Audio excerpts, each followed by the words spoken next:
오늘은 말씀, 성령, 변화 이런 제목으로 하나님의 말씀을 증거하도록 하겠습니다. 자, 우리 Reset My Life 시리즈 마지막 시간입니다. 네 번째 시간입니다. 자, 우리 오늘도 한번 리셋 버튼을 누르고 시작하겠습니다. Ready? 자, 우리 리셋 하면 누르는 거예요. 자, 리셋. 네, 이제 리셋을 누르는 순간 다시 시작하는 겁니다. 디폴트 모드로 바뀝니다. 다시 시작합니다. 여러분, 내 삶에 분명 어떤 부분에서는 변하고 우리는 싶어 합니다. 근데 우리는 현실적으로 참 변화가 쉽지 않구나, 어렵구나. 왜 그럴까요? 우리 한번 다음 스크린 볼까요? 왜 그럴까요? 왜 변하기가 힘들까요? 여러 가지 이유가 있지만 그것은 아마 너무 오래된 문제이기 때문에 그럴 수 있습니다. 여러분들이 고치고 싶고 정말 이것만은 내가 좀 뜯어 고치고 싶다, 그런 게 있는데 잘 안 된단 말이에요. 어쩌면 어렸을 때부터 지금까지 굳어져 온, 형성되어 온 문제일 수 있다는 것입니다. 좀 생각해 봐요. 50년 동안 나에게 습관으로 되어진 문제인데 그 문제가 한 달 동안, 1월 한 달 동안 변화라고 하는 주제로 설교를 듣는다고 변할까요? 어렵겠죠. 욕심이겠죠. 그렇지만 우리가 꼭 기억해야 될 것은 큰 변화도, 네, 그래요. 괜찮습니다. 네, 성경 말씀 찾으시고 스가랴 4장 6절도 찾으시고 괜찮습니다. 자, 다시 말씀드릴게요. 큰 변화도 변화를 위한 작은 첫걸음부터 시작하는 거 맞습니까? 맞죠? 예, 여러분 혹시 오래 걸어온 인생의 방향이 잘못되었다면 변하기 위해서 제일 먼저 해야 될 것은 그 방향에서 돌이키는 겁니다. Turn around. 돌이키는 게 첫 번째입니다. 그러면 이제 얼마나 오랫동안 걸릴지는 몰라요.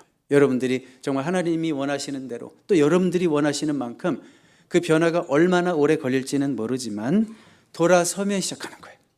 그렇죠? 돌아서지 않으면 아무 소용이 없습니다. 돌아서면 시작하는 겁니다. 너무 오래된 문제일수록 여러분들에게 익숙할 수 있어요. 근데 문제는 나에게 너무나 익숙한 것이 나의 고쳐야 할 점일 수 있다는 겁니다. 나의 집에 가보면요, 제 옷장에도 그렇고 제일 오래된 옷, 또 그라지 신발장에 가보면 제일 오래된 신발이 저에게는 제일 편합니다. 그런데 제 아내가 보기에는 그 옷이, 그 신발이 제일 먼저 버려야 될 것입니다. 무슨 얘기냐면 나에게 가장 익숙한 것이 남들에게는 가장 힘들게 하는 부분일 수 있다는 거예요. 저녁 시간이 되었습니다. 어느 집에서 엄마가 2층에 있는 아이들을 부릅니다. 얘들아, 밥 먹어라, 밥 먹어라, 밥 먹을 시간이야. 애들이 내려올까요? 안 내려올까요? 자기 집 얘기하는 것 같아요. 안 내려와요. 그러니까 엄마가 조금 소리를 더 크게 하는 거예요. 얘들아, 밥 먹을 시간이다, 내려와라. 그래도 안 내려와요. 그러니까 엄마가 드디어 열받았어요.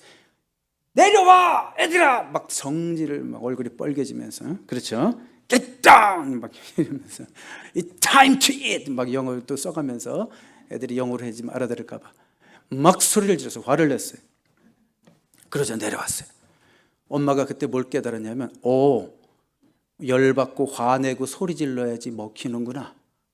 그걸 깨달은 거예요. 그걸 배운 거예요. 자, 여러분, 내가 하는 어떤 행동들에 대해서 반응이 있고 리워드가 있을 때, 뭔가 돌아오는 게 있을 때, 이렇게 해야 되는구나. 사람들은 이것이 습관이 되기 시작합니다. 별로 좋은 게 아님에도 불구하고, 애들에게 화내고 분노하고 소리 지르는 게 안 좋은 것임에도 불구하고 이래야지 애들이 내려오네? 그러면 그 다음부터는 화내는 게 일상이 돼버려요. 아이들에게. 부부관계도 마찬가지죠. 아내한테 이렇게 했더니 아내가 나한테 함부로 안 하는구나. 그래가지고 못된 짓을 계속하는 남편. 그런 거. 직장에서도 마찬가지죠. 여러분, 상사가 못된 언어를 쓰고 화를 내야만 직원들이 어텐션을 한다. 그럼 어떻게 될까요? 상사는 계속 그런 모드로 가는 거예요. 계속 성질내고 무서운 척하고 한 번도 좋은 보스가 돼본 적이 없어요. 왜요? 직원들 집중시키느라고 계속 못되게 나가는 거예요. 문제 뭐냐면 그러다 보면 그게 습관이 되고 그 사람의 인격이 되어버립니다. 그렇게 굳어져 온 우리 어떤 고쳐야 될 부분들도 있다는 거 아십니까? 많은 세월 속에서 우리에게 익숙해져 온 어떤 나쁜 것들, 그런 것들을 이게 나지 이렇게 얘기하지 마십시오. 고칠 수 있고 충분히 고칠 수 있고 충분히 변할 수 있는데도 불구하고 이게 나지 왜 그렇게 얘기할까요? 너무 오랫동안 그렇게 되어 와서 이게 나예요. 내 성질은 성령님도 못 고쳐요. 난 원래 이래요. 나는 원래 못 참아요. 나는 원래 맨날 말에 실수하는 사람이에요. 나는 에너지가 없어서 오랫동안 일을 못하는 사람이에요. 뭐 이런 식으로 여러 가지로 나는 이런 사람이에요. 나는 이런 사람이에요. 나 그거 못 끊어요. 이런 식으로 고칠 수 있는 문제를 단지 나의 약점인 것을 내가 충분히 고칠 수 있는 것을 나의 정체성으로 고정시키지 말라는 거예요. 무슨 말씀인지 이해가 가십니까?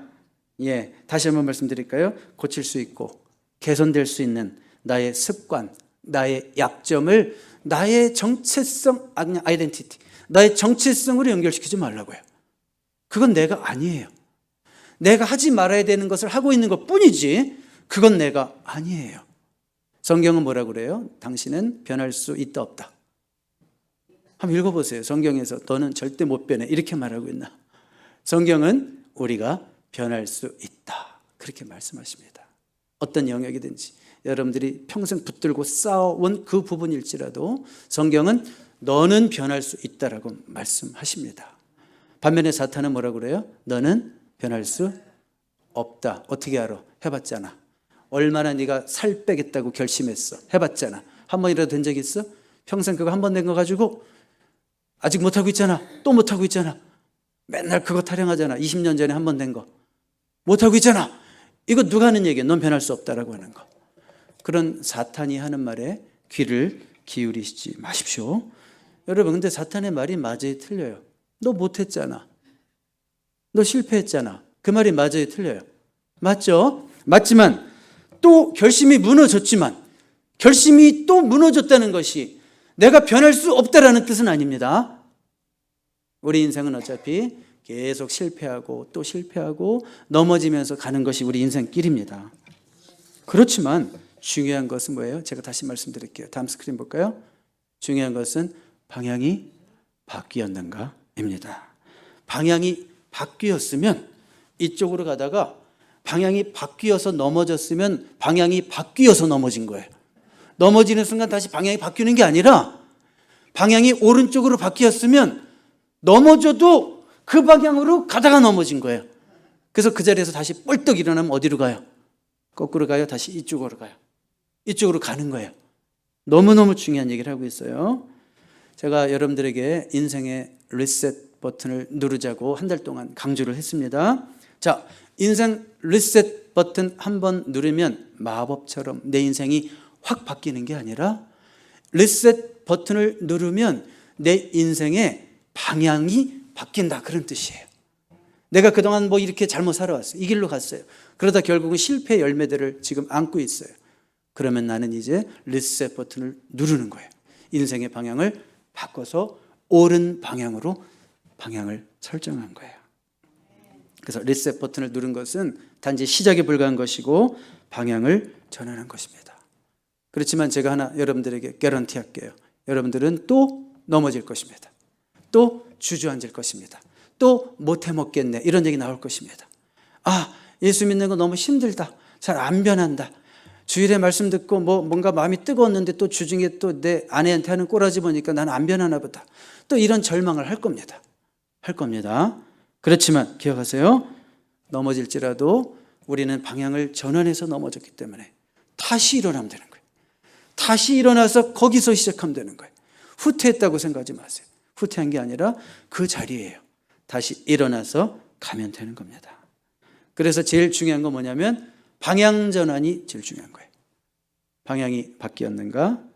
이런 방향 전환을 성경적인 용어로는 뭐라고 그러냐면 다음 스크린 볼까요?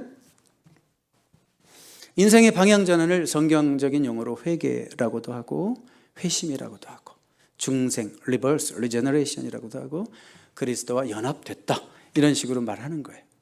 근데 제가 성경 강해를 어렵게 하면 여러분들이 좀 힘들어 하시잖아요. 그렇죠? 그래서 회개라는 게 우리식으로 풀어서 얘기하면 인생의 결정적 방향 전환. 그동안 내가 가치로 삼았던 것이 이거였는데 이제는 새로운 가치가 생기고 내가 목적으로 생각했던 인생의 목적이 이거였는데 뭐 예를 들면 돈이라든지 이거였는데 내 인생의 목적이 새롭게 설정이 되고 이런 것을 뭐라고 그런다고요? 회개라고 그러고 혹은 회심이라고 그러고 혹은 중생 다시 태어난다 그러고 혹은 그리스도와 연합되었다 이렇게 말하는 거예요. 자, 이 중에서 여러분들에게 제일 익숙한 단어가 뭘 것 같아요? 회개가 제일 익숙하죠. 회개. 제일 많이 들었어요. 회개합니다. 회개합니다. 다음 스크린 보세요. 회개라는 것이 원어로 보면 메타노이아라는 단어가 제일 많이 쓰입니다. 헬라어 메타노이아를 보통 repentance 영어로 이렇게 해서 번역하고 또 회개 이렇게 하는데요. 자, 메타라는 것은 변화라는 뜻이고 노이아라는 것은 기본적으로 머리라는 뜻이에요. 그래서 마음이라는 뜻도 있고 생각이라는 뜻이 있어요. 그러니까 메타노이아, 회개가 뭐예요? 머리가 바뀐다? 무슨 말이에요? 생각이 바뀌는 거. 자, 회개가 뭐라고요? 생각이 바뀌는 것입니다. 그러니까 생각의 방향 전환, 생각의 유턴. 늘 이렇게 생각하던 사람이 이렇게 생각하고 있으면 그 회개한 거예요. 늘 생각하는 것이 남 죽일 생각, 힘들게 할 생각, 골탕 먹일 생각, 남을 힘들게 해서라도 내가 잘 될 생각만 하던 사람이 남을 먼저 생각하고 어떻게 하면 저 영혼을 내가 더 이롭게 할 수 있을까? 힘들어하는 저 영혼을 내가 어떻게 하면 일으킬 수 있을까? 이런 생각을 하고 있다면 생각이 전환된 거죠. 그걸 회개라고 그러는 거예요. 자, 여러분, 생각이 바뀌는 것이 왜 그렇게 중요할까요? 생각이 바뀌어야지 우리의 감정이 바뀌고 감정이 바뀌어야지 우리의 행동이 바뀝니다. 내가 행동을 바꿔야지. 2024년도부터는 이런 행동을 하지 말아야지. 아무리 해도 소용이 없어요. 생각이 바뀌기 전에는. 생각이 먼저 바뀌어야지 생각이 나의 감정을 통제하게 되고요. 그 감정이 나의 행동까지 명령하게 됩니다. 그래서 모든 변화의 시작은 생각에서 시작되는 겁니다. 이렇게 여러분 어떻게 방향 전환 되셨습니까? 회개하셨습니까? 예수를 믿었다는 것은 생각의 방향 전환이 이루어진 사람을 말하는 거예요. 그냥 교회 들락날락 하는 것을 예수 믿는다고 하지 않고 예수를 믿는다는 것은 내가 진짜 예수를 믿기 때문에 교회를 오는 이유도 내 생각의 방향이, 내 인생의 방향이 근본적으로 바뀌었다는 것을 고백하는 사람이 예수 믿는 사람이에요. 여러분 모두 아멘 할 수 있어서 너무 제가 행복합니다. 그리고 방향 전환 후에는 계속 좋게 변해가는 거예요. 다음 스크린 보세요. 계속 좋게 변해가는 거. 그 방향 전환 후에는 계속 좋게 변해가는 걸 뭐라고 그러냐면 또 성경적 용어로 성화라고 하고 sanctification 혹은 뭐 거룩해지는 삶이라고도 얘기하고 새 사람을 계속 입는다 이렇게 표현을 해요. 결정적으로 한번 방향을 전환하는 것은 단기적이고 일시적인 거지만 방향 전환 후의 성화는 단기적이고 일시적인 것이 아니라 평생의 과정이죠. 평생의 과정입니다. 한 번 생각이 바뀌었으면 그것은 끝이 아니라 이제는 계속 우리가 어떻게 되는 거예요? 성장해 가는 거예요. 여러분 제가 신학 강의하는 것 같습니까? 네, 여러분들에게 개념을 정확하게 잡아드리고 싶어요. 왜요? 여러분들이 정확하게 이런 개념이 안 잡히면 아무리 제가 우스갯 얘기하고 여러분 잠 깨기 위해서 막 즐거운 얘기해도 다 소용없어요. 남는 게 하나도 없어요. 그러니까 여러분 개념부터 분명히 잡고 생각의 방향 전환이 회개고 회개 후에는 우리가 평생 거룩해지는 새 사람을 입는 성화의 삶을 우리가 살아가는 거구나. 그래서 중생 다음이 성화고 다른 말로 칭의 다음이 성화고 성화가 끝나는 마지막 순간 우리가 천국에 이를 때 우리는 glorified 영화롭게 되는구나라고 하는 구원의 순서가 있다는 걸 여러분들에게 분명히 말씀드리고 싶은 거예요. 자, 그러면 이제 여러분 이 평생 과정에 여러분들이 지금 기차를 타신 거예요. 평생 과정으로 가는 그 기차를 타신 거예요. 변화될 준비 되셨습니까? 네. 한번 유턴하신 분은 다 누구나 변할 수 있어요. 그렇지만 내가 준비가 돼야 돼요. 변할 의지가 있어야 돼요. 의지가 있으십니까? 여러분 저는 그런 거 느껴요. 할 때도 여러분 들을 때 보면 여러분들의 의지가 느껴져요. 막 설교를 들으려고 하는 의지. 오늘 또 무슨 말씀을 하시나, 내가 들어야지. 의지가 느껴져요. 어디서 제일 먼저 느껴지면 눈에서 느껴지고, 눈이 희미하면 의지가 없는 거고, 그리고 어디서 느껴지냐면 몸 포스처, 애티튜드, 자세 보면 느껴져요. 벌써 의지 없는 사람 딱 티가 납니다. 그러면 한 분도 없어요, 여기. 여러분, 의지가 있습니까? 변할 의지가 있어요? 그래요. 우리 말씀과 함께 하시기 바랍니다. 자, 다음 스크린 보세요. 그러면 생각의 변화를 위해서 가장 필요한 것 무엇입니까?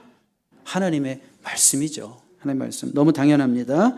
왜냐하면 진리의 말씀으로 우리가 거룩해지는 거기 때문에 그렇습니다. 요한복음 17장 볼까요? 17절 같이 읽어요. 시작. 그들을 진리로 거룩하게 하옵소서. 아버지의 말씀은 진리니이다. 예수님께서 이 땅을 떠나시기 직전에 제자들을 앞에 두고 중보 기도를 하시면서 하나님, 저들을 진리로 거룩하게 하옵소서 이랬습니다. 뭐로요? 진리, 곧 하나님의 말씀으로 그들을 거룩하게 하옵소서 그랬어요. 하나님, 다른 어떤 이상한 신비한 체험이 아니라 행위나 노력이 아니라 하나님, 당신의 말씀으로 진리로 그들을 거룩하게 하옵소서 이렇게 말씀하고 있습니다.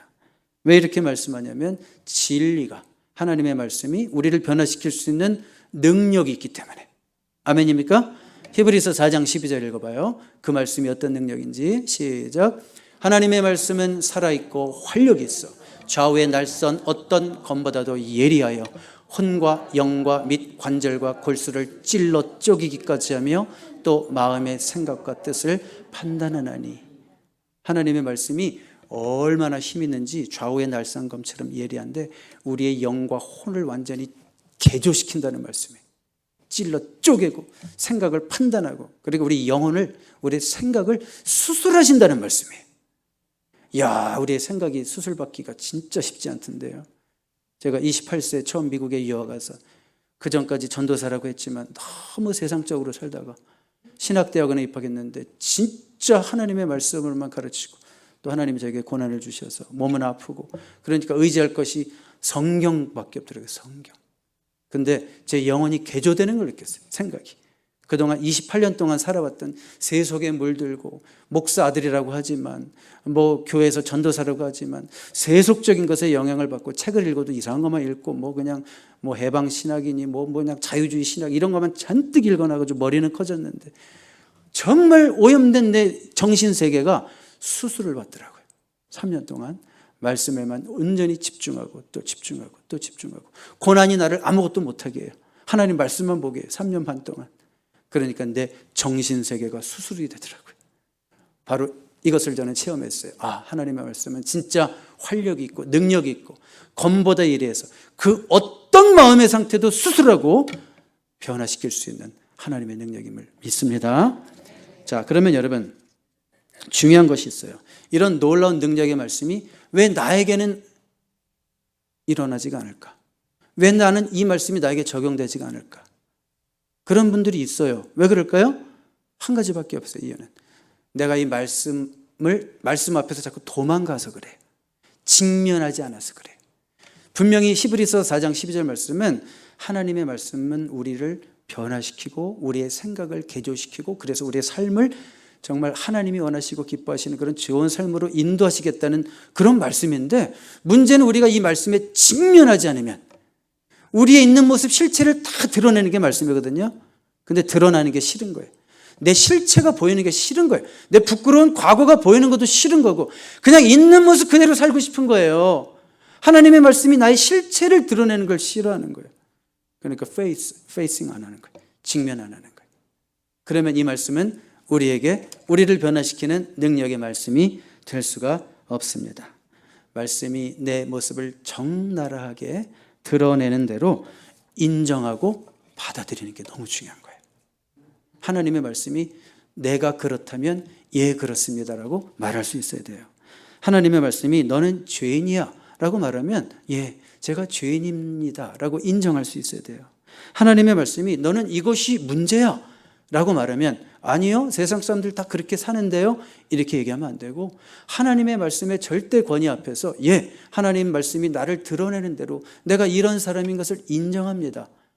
인정하는 것이 변화의 출발이에요. 아유, 요즘 세상이 어떤 세상인데 목사님 교회에서 그런 얘기를 해요.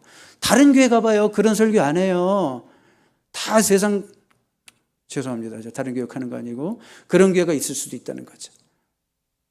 그렇지만 여러분, 하나님 말씀의 절대 권위에 대한 인정이 있어야 돼요.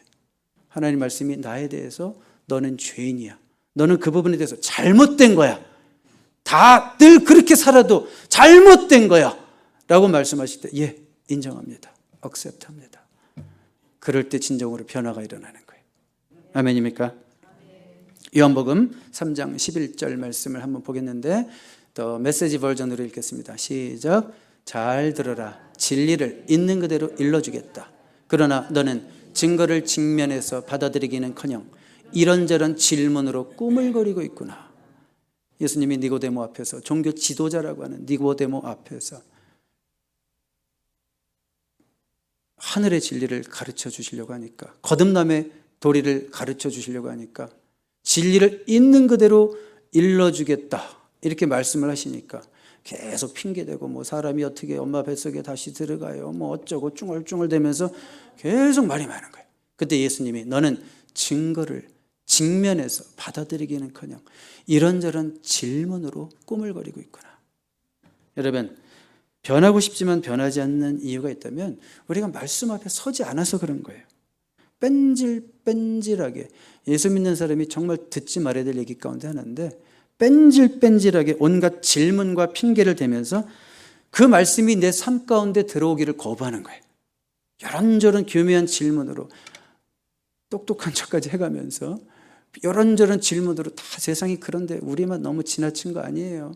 목사님 왜 저한테만 그러세요? 뭐라든지 뭐 이러면서 하여튼 뺀질뺀질 이런저런 질문으로 그 말씀 앞에서 순종하기를 꾸물거리고 있는 모습이 있다면 우린 변화될 수 없어요. 그렇죠? 자, 여러분, 그래서 고통스러울지라도 하나님의 말씀, 진리의 말씀에 직면하셔야 됩니다. 아멘입니까?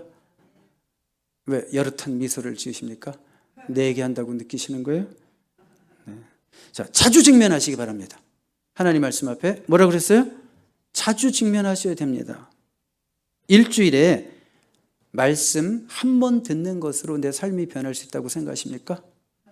그것도 반은 졸면서? 일주일에 말씀 한 번 듣는 것으로 내 삶이 변할 수 있다고 생각하십니까? 나의 오래된 문제가 어쩌면 나의 배우자만 겨우 아는 문제, 어쩌면 내 배우자도 모르는 나만의 그 고질적인 문제, 남들 앞에서 얘기하기 힘든 그 내 문제, 그 문제가 어려서부터 형성되어 온 가정 환경에서, 그런 역기능적 가정에서 형성되어 온 그 문제가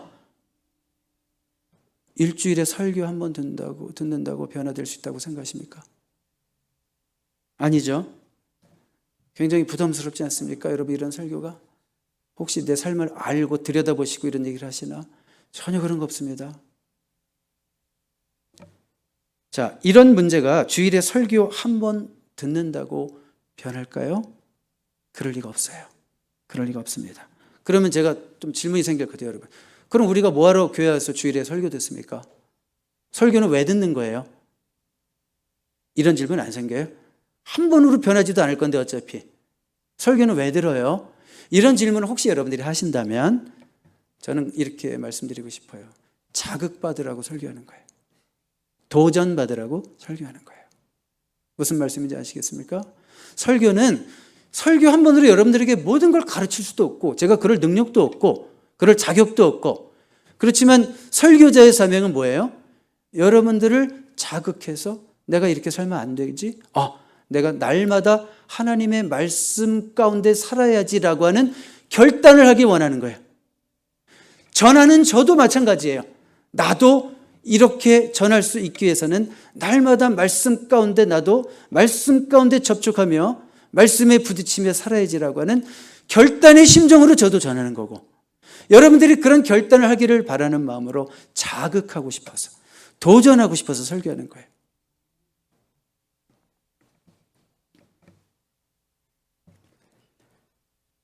그래서 우리 말씀에 더 자주 연결되시기를 바랍니다. 왜 이렇게 얼굴들이 어둡습니까? 너무 셉니까? 네. 힘들어요? 네.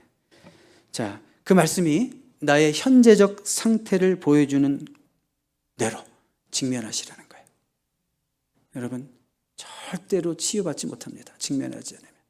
병 고치는 분들도 혹시라도 병이 발견될까 봐 두려워서 병원에 가지 않는 사람들은 절대로 치료하지 못하는 거예요. 두려워도 몸 너무 이상해. 요즘 너무 이상해. 가야죠. 병원에 가서. 뭐가 문제입니까? 직면하는 자만이 그 병을 발견할 수 있고 치료할 수 있는 타이밍과 기회를 놓치지 않는 거죠. 마찬가지예요. 똑같아요. 하나님 말씀이 나를 말씀에 직면하게 하실 때 도망가지 말고, 부담스럽다, 교회 가면 내가 그냥 잊고 지내고 싶었던 것을 이렇게 들춰내는 이상한 일들을 하시네 목사님들, 이런 생각하지 마시고 제발 지금 대화 좀 하지 마세요. 제가 설교할 때 그냥 좀 귀 기울여 들어주세요. 너무 중요한 얘기하고 있으니까. 다시 말씀드릴게요. 그렇죠? 우리 육신의 질병도 직면해서 발견이 돼야지 치유를 받듯이 영적인 문제도 그렇잖아요. 내 인생 평생 그렇게 붙들고 해결되지 않는 문제, 끝까지 부담까지 갖고 싶지는 않잖아요. 그렇죠? 새롭게 시작하고 싶잖아요. 그럼 변해야 되는데 그것을 밝혀줄 수 있는 것은 우리 하나님밖에 없는데, 말씀을 통해서 내 모습을 있는 그대로 드러내게 하실 때 두려울지라도 직면하시고, 하나님 그래요, 내 모습 그대로 이것입니다, 인정합니다, 주님 고쳐주십시오, 이렇게 얘기할 수 있는 저와 여러분 될 수 있기를 바랍니다. 자, 변화의 출발은 뭐라고 그랬어요? 다시 복습. 변화의 출발은 뭐라고 그랬어요? 회개, 메타노이아. 회개, 메타노이아. 그러나 메타노이아는 한 번으로 끝나지 않습니다. 여러분, 생각의 결정적인 방향 전환이 예수 믿은 거라고 그랬어요. 그것이 일어났다면 이제 메타노이아는 반복되어야 합니다. 회개는 반복되어야 합니다. 매 순간 하나님의 생각이 바뀌는 게 회개라고 그랬죠. 매 순간 하나님의 생각이 내 생각이 되도록 애를 쓰셔야 돼요. 내가 지금 이 순간 누군가가 나에게 이렇게 했다고 내가 그대로 받아치는 것은 그건 하나님의 생각이 아니거든요. 내 생각이거든요. 내 본능에서 나오는, 내 죄성에서 나오는, 네가 나를 한 대 쳤어, 나는 너를 두 대 칠 거야, 이거는 내 본능에서 나오는 생각이거든요. 그런데 메타노이아가 반복돼야 된다는 말은 뭐예요? 그 순간 네가 나를 한 대 쳤어? 근데 예수님께서는 오리를 가고자 하면 심리를 가지고 네 겉옷을 벗기면 속옷까지 주고 오른뺨을 치거든 왼뺨까지 대주라고 했는데, 그렇지, 나는 하나님의 뜻대로 반응할 거야. 그런 메타노이아의 경험이 계속돼야 되는 거예요. 그걸 통해서 우리가 변해가는 거고 우리가 성장해가는 거예요. 너무 힘들죠? 세상에 예수 믿는 거 진짜 힘드네. 그렇습니다. 예수 믿는 거 너무 힘듭니다. 누가 예수 믿는 거 쉽다고 그랬어요? 제가 흥분한 게 아니라 중요한 얘기를 크게 하는 거예요. 너무 박 목사 오늘 흥분했나 보다 이러지 마세요. 흥분 절대 안 했어요 지금. 여러분, 예수 믿는 거 너무 힘들어요. 근데 어떤 사람들은 예수 믿는 게 너무 쉽대. 예수 믿는 거 쉽던데, 교회 오니까 뭐 대충 영접 기도해라, 기도했대. 예수 믿어? 네, 믿어요. 근데 우리 원래 예수 믿는 게 쉬웠어요? 한번 초대교회 생각해봐요. 예수 믿는다는 것은 무슨 뜻이었어요? 죽어도 돼, 이런 얘기였잖아요. 예수 믿지 말라고 하는데 믿으면 죽어도 돼, 그런 뜻이었어요. 예수 믿는 거 쉬운 일 아니었어요. 근데 예수 믿는 게 왜 쉽다고 느낄까요? 듣기는 들어도 순종을 안 해도 된다고 생각하니까 쉽죠. 근데 성경 어디 한 곳에서 그냥 듣기만 하고 설교 듣기만 하고 1년에 52번 주일이라도 듣고, 언제 그게 예수 믿는 거라고 그랬어요? 들으면 뭐라고요? 순종하고 반응하고 변해야죠. 그러니까 예수 믿는 게 어려운 거예요, 쉬운 거예요? 그렇게 생각하면 어려운 거죠. 순종을 안 하면 쉽고, 순종을 하는 진짜 예수 믿는 사람 되면 그거 어려운 거예요. 더 이상 얘기 안 할게요. 자, 그래요. 그래서 중요한 것은 메타노이아는 한 번으로 끝나면 안 되고 계속돼야 된다. 회개는 계속돼야 된다. 그래서 한 번 결정적으로 회개한 후에 평생 과정인 성화가 우리에게 있다. 그런 말씀 드렸습니다. 자, 이제 두 번째로 마지막으로 한 가지만 더 말씀드릴게요. 자, 우리가 변화되기 위해서 제일 필요한 것이 하나님의 말씀이다 그랬죠? 한 가지 더 있습니다. 우리가 변하기 위해서, 다음 스크린 한번 같이 읽어볼까요? 시작. 변화를 위해 구해야 할 것, 성령님의 도우심. 성령님의 도우심이 결정적으로 필요합니다. 왜 그런가 한번 상식적으로 생각해 보세요. 우리를 변화시키는 것이 하나님의 말씀인 것을 믿습니까? 문제는 내가 이 하나님의 말씀을 읽질 않잖아요. 아무리 결심을 해도 성경을 읽어야지. 안 피잖아요. 무슨 얘기예요? 변화라는 게 내 결심으로 안 되는 거예요. 성경을 읽겠다고 결심을 했는데 이걸 안 피고 있어요. 안 보고 있어요. 올해는 내가 예배를 빼뜨리지 말아야지. 이래놓고 또 예배를 빼뜨리고 있어요. 또 예배를 안 드리고 있어요. 그 무슨 얘기예요?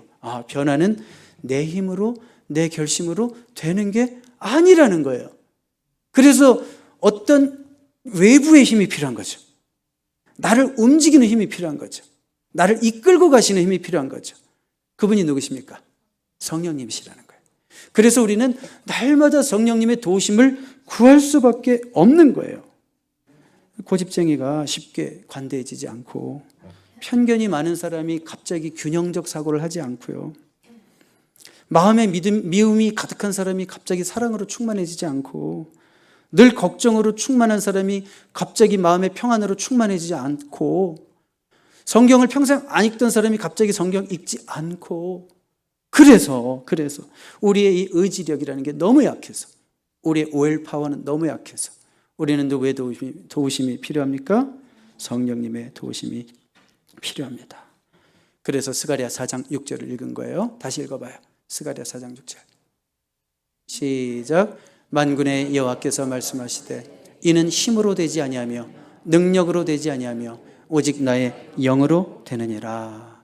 이 말씀은 1차적으로 스룹바벨에게 맡겨진 성전 재건의 임무가 있었어요.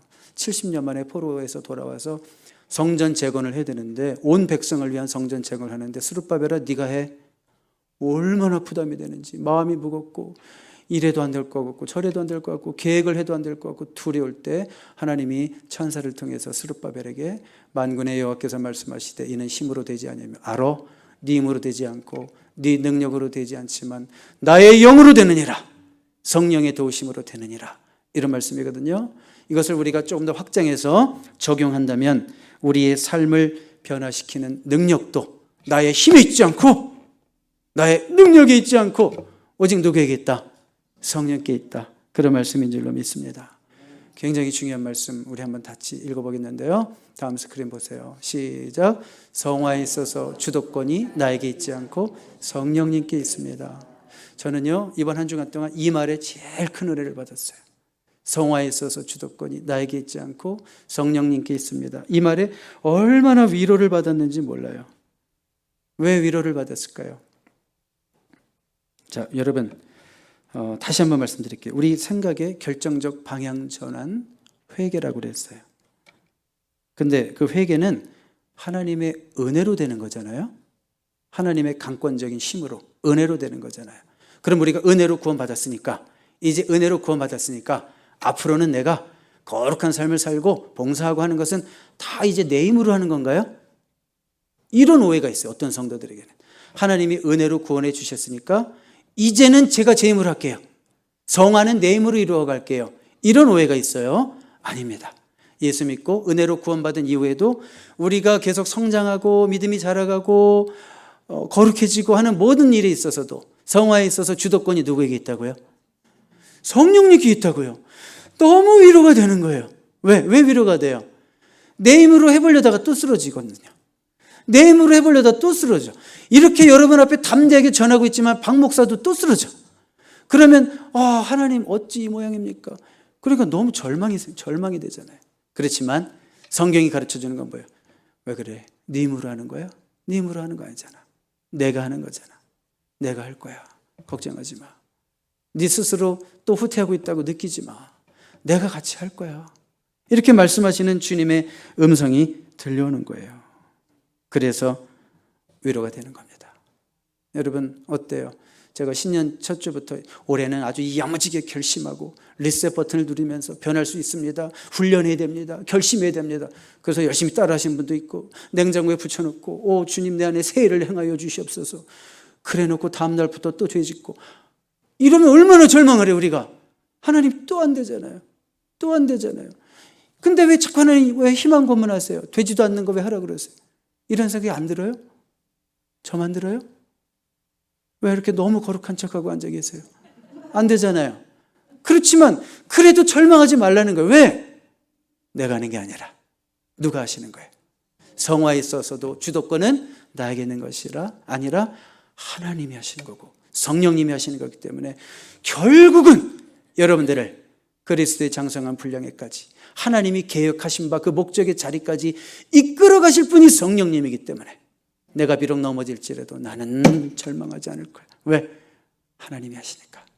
저는 빌립보서 1장 6절의 말씀을 그대로 믿습니다. 같이 읽겠습니다. 시작. 너희 안에서 착한 일을 시작하신 이가 그리스도 예수의 날까지 이루실 줄을 우리는 확신하노라. 시작했다는 것은 인생의 방향 전환, 턴어라운드, 회개, 구원, 그것을 이루신 분이 하나님이라는 거예요. 내가 잘나서 구원받은 게 아니고 하나님이 시작하신 거예요. 하나님 자녀 되게 하신 거예요. 그렇지만 그 다음부터 내가 해요? 그게 아니라 그리스도 예수의 날까지 그가 이루실 줄을 complete, finish 하실 줄을 우리는 확신합니다. 그래서 우리는 절망하지 않고 낙심하지 않고 비록 지난주에 혹시 또 넘어졌을지라도 주님 다시 일어납니다. 넘어진 그 자리에서 일어나서 다시 갑니다. 주님 이끌어 주십시오. 붙들어 주십시오. 그렇게 할 수 있는 겁니다. 말씀의 결론 내릴까요? 자, Reset My Life 시리즈 마칩니다. 방향 전환 확인하십시오. 다른 건 몰라도 이것은 분명히 됩니다. 방향 전환 확인하십시오. 교회만 왔다 갔다 하는 거 예수 믿는 거 아닙니다. 방향 전환, 생각의 방향 전환이 있어야 됩니다. 그리고 이제 올 한 해, 오늘 말씀에 근거해서 올 한 해 뭐에 더 가까이 해야 된다? 하나님 말씀에 가까이 해야 된다. 혼자 성경 읽으면 안 돼요. 그룹을 만들어야 돼요. 팀을 만들어서 나를 격려해 줄 수 있는 사람이 필요해요. 여러분 아무리 프로페셔널한 선수도 코치가 있어야지 발전해. 골프 황제도 야구 킹도 뭐 아무리 훌륭한 선수들도 좋은 코치가 있어야지 기량을 유지하고 성장해요. 혼자는 절대 안 돼요. 믿음의 친구를 사귀라고 우리는 서로에게 속해 있다는 말씀도 지지난주에 드렸어요. 그래서 하나님 말씀 가까이 하시고 그리고 내 힘으로 안 되기 때문에 어느 분을 의지해야 된다고요? 성령님을 의지하시고 행여 어제 넘어졌을지라도 뭐가 넘어진 거예요 여러분? 넘어졌다는 게 뭐예요? 행여 어제 넘어졌을지라도 다시 성령님 붙들고 일어나시기를 바랍니다. 그러므로 올 한 해 진짜 삶의 성장이 있고 긍정적 변화가 있는 여러분 삶이 되시기를 주님의 이름으로 축복합니다. 기도하겠습니다. 하나님 아버지 감사합니다. 우리 안에 새 일을 행하시옵소서. 다시 시작할 수 있도록 도우시옵소서. 옛사람을 벗어버리고 새 사람을 입게 하옵소서. 말씀으로 우리의 생각을 수술해 주시옵소서. 성령님의 도우심으로 참된 변화를 내 삶에 필요한 영역에서 구체적으로 경험하는 한 해가 되게 하옵소서. 회복된 몸도 주옵소서. 새로운 가정을 주옵소서. 새로운 친구를 주옵소서. 새로운 직장을 주옵소서. 새로운 부흥을 주옵소서. 마음이 새로워짐으로 우리가 드리는 찬양도 새로워지게 하시고 예배하러 나오는 발걸음이 날마다 새로운 기대가 있게 하옵소서. 새롭게 섬기고 새롭게 사랑하게 하옵소서. 예수 그리스도의 이름으로 기도드립니다. 아멘.